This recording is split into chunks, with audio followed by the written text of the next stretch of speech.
Hello and welcome to the Weekly Bone. My name is Marco Hanna from PhoneDog.com, and let's get started with the Weekly Bone. We have a great slam pack show for you today, and all starts with Aaron Baker's dogfight between the Google Nexus 4 and the BlackBerry Z10. Google Nexus 4 is basically their pure vanilla Android device, and the Z10 is really BlackBerry's make it or break it device, and both these devices may seem out of range from each other, but actually they are very similar in price, specs, and hardware on those two devices. If you've forgotten the specs of the Z10 or the Nexus 4, the Z10 has a 4.2-inch 720p display, a dual-core 1.5 GHz processor, and 2 GB of RAM. The Nexus 4 is a pure Android device running Android 4.2 Jelly Bean, and also has a 1.5 GHz dual-core processor and 1 GB of RAM. Aaron gives the win to the Google Nexus 4 for a couple of reasons. One of them is being the price. The off-contract price for the Nexus 4 is only $299. If you're trying to get the Z10 for an off-contract price, you're going to end up paying $450 for the first model, and it goes all the way up to $650.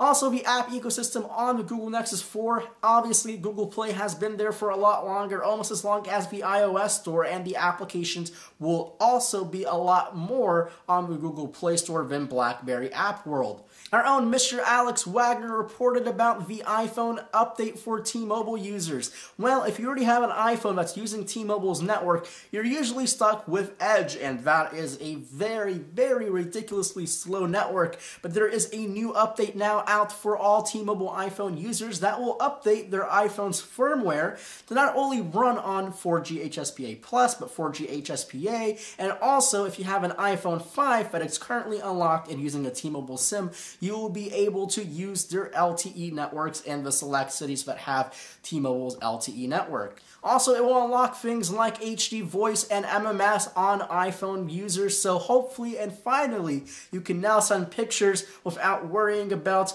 it won't send through your T-Mobile network. And lastly, one of the biggest updates to the iPhone T-Mobile software is battery optimization. How many times have you had an iPhone on T-Mobile's network die on you, as seen in this dramatic reconstruction? No! Next up, quite literally the news that we thought would change the way we use Facebook until we actually saw it. Yes, I am talking to you about the new Facebook phone. HTC, Facebook, and At&t have a partnership now, with HTC making devices and the HTC devices only being exclusive to At&t's network. So, the device is called the HTC First. So, it's a 4.3-inch display, it has a 1.4 GHz dual-core processor, and it has Facebook Home pre-installed on top of its Android 4.2. The device sort of sounds mid-range, and to be honest, it is pretty mid-range. The device does not have mind-blowing specs or have a feature that kills any other phone's feature with Facebook. The only difference is Facebook Home is pre-installed onto this device natively, so you don't have to go and download the Facebook Home. Now here's the other side to the story. Facebook Home is not a standalone OS. It's actually an add-on. You can download it and it can be running over your Android 4.2, and they actually announced availability of coming to the Samsung Galaxy S4, the S3, the HTC One, usually mostly high-end devices, but there will be more phones being added to that list. So make sure if you have a phone that's capable of running Facebook Home, you can just download it instead of buying this mid-range phone for $99.